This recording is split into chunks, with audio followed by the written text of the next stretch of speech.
सभी भाई बहनों को जय मसीह की। आज हम एक ऐसा विषय लेकर आए हैं जो केवल भारत में ही नहीं बल्कि दुनिया भर में रहने वाले मसीही विश्वासियों के मन में एक सवाल की तरह उठता है।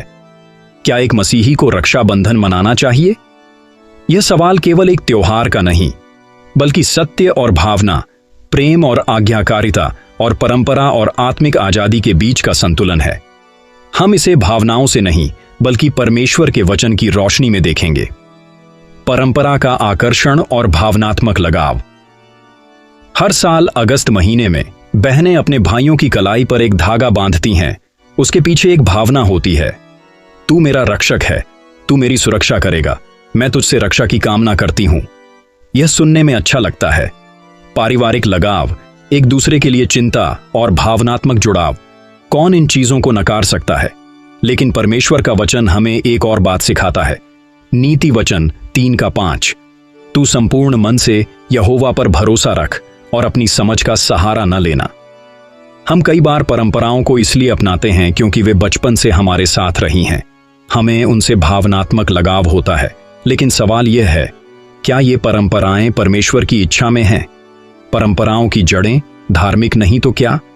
हम में से बहुत से मसीही सोचते हैं, रक्षाबंधन तो बस एक सामाजिक त्योहार है, इसमें मूर्ति पूजा कहाँ है?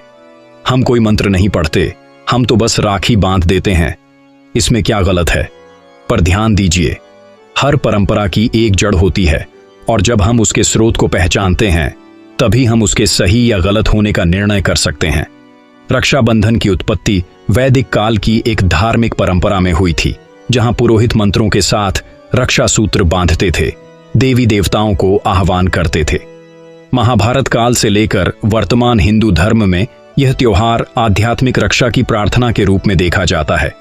2 कुरिन्थियों 6:17, इस कारण प्रभु कहता है, उनके बीच से निकल आओ और अलग हो जाओ और अशुद्ध वस्तु को मत छुओ, तब मैं तुम्हें ग्रहण करूंगा।